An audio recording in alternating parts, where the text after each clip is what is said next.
there's the office, upcycled office chair. I'm going to sit on there now and show you this piece of white oak. It's just half a round. And I'm going to do a mushroom there. Then a different shaped mushroom there. So I've drawn 2 circles on the top. Sort of where I'm going to cut in to do a gnome head.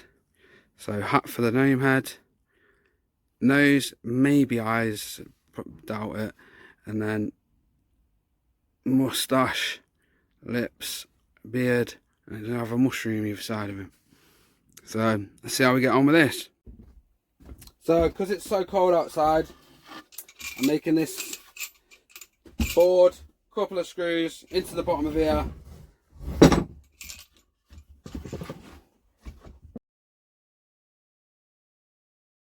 Couple of washers just so your screws don't go through your wood.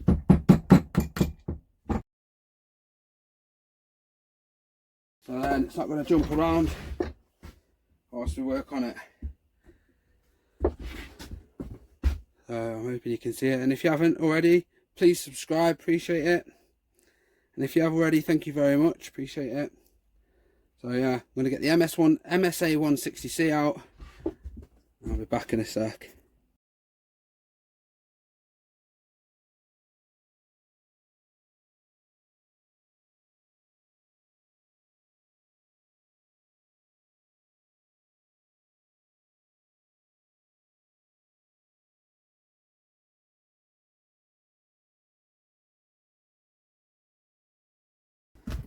And then I'm just going to keep working that line in, so I don't damage the thin chain on this saw. It's only a 1/4 inch Pico chain. So I want to just keep working it and working it in there.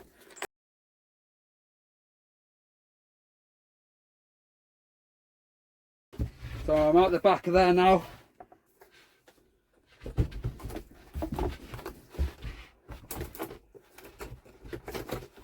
So I'm going to do the same on the other side.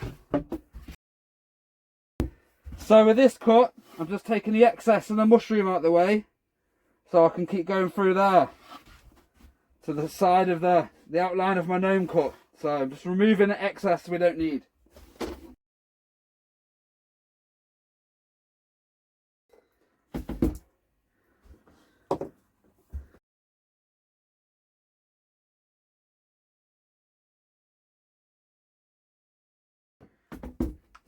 So there we go. Remove the scoop out of there, the scoop out of there, and I'll go through out the back now.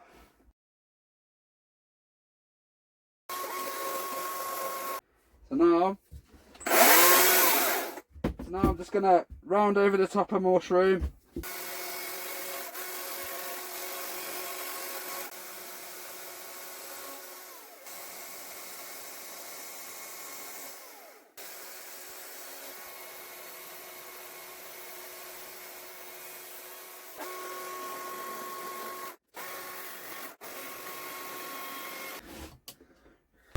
So that's the idea for the mushrooms.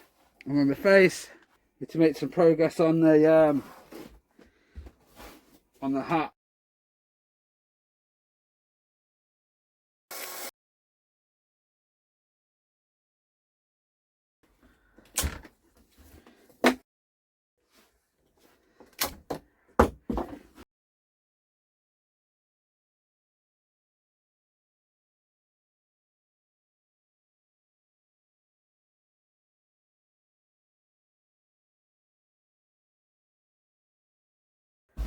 So I'm just going to keep taking a bit of excess off.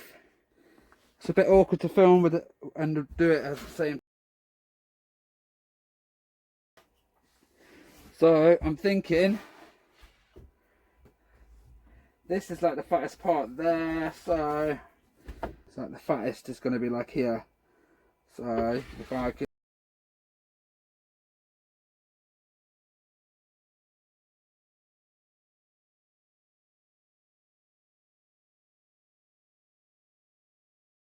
so this is the back of the gnome. I've sharpened the chain.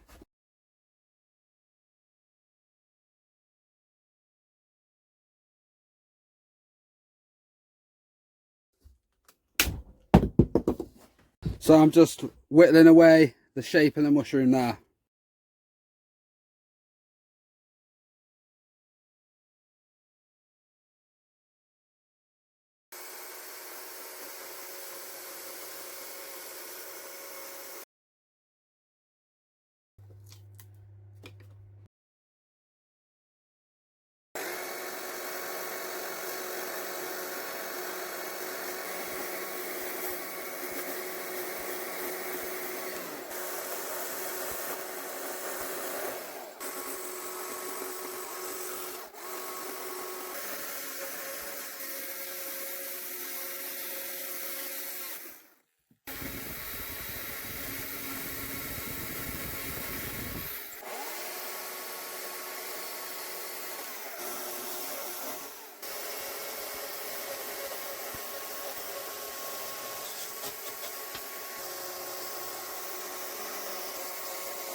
So I thought I'd do a quick video on how to do eyes.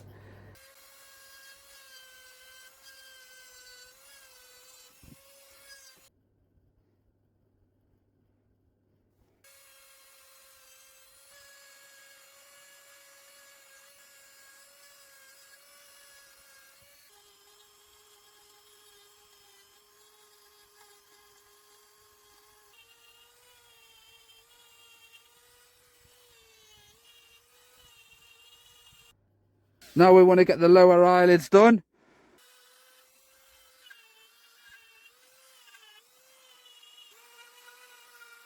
Just a bit dusty.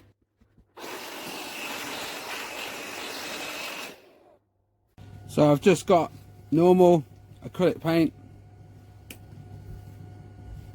pot of water, just dilute the paint a little bit so you can still see the wood through it, hopefully.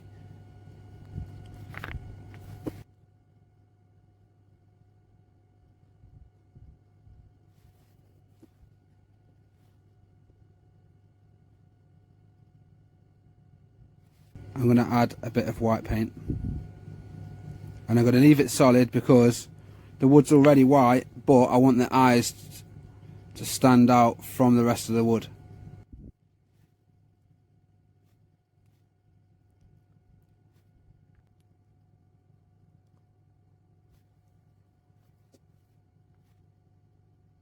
Squeeze a bit of black paint out.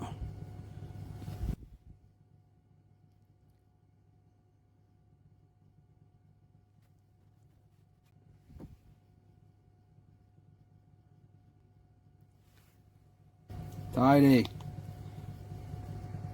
Getting some spots on the magic mushrooms. So instead of painting the whole thing red and having white spots, I'm having white mushrooms with red spots. I'm just using standard acrylic paint. I'm not trying to make them perfectly the same size as all the other ones or anything like that, just trying to make them look a bit round, so you can't see like it's been put on with a paintbrush sort of thing. It looks a bit round. And then just keep picking funky spots to put them in. I'll have another one down here a bit.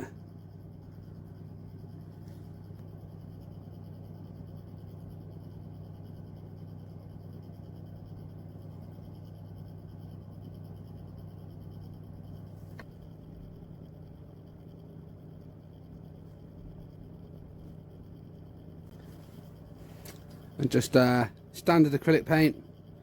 Got it from the range, like £12.99 for 15 different colours or something like that. I can't actually remember, but it was pretty cheap. So yeah, I'm going to get on with the rest of these and I'll show you what it looks like when it's finished. So my plan is purple hat for the main colour, then yellow star for like green spirals or trails coming off it, like it's a shooting star but on a wizard hat sort of, you know what I mean?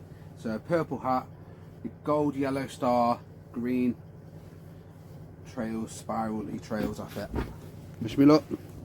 And one other thing that I'm doing with the purple paint, so when I'm gonna get some purple paint onto my brush, I'm just gonna keep dabbing my brush into the water, and then I'm hoping when I paint that on, you'll be able to see the wood grain underneath it more. So you see how that's more translucent. That's still a bit translucent on the red, which was just no water to dilute the actual paint, but the purple was going to be a bigger colour, so I didn't want to risk that it's just you can't see the wood underneath. So yeah, that's what I've done. So I'm dipping the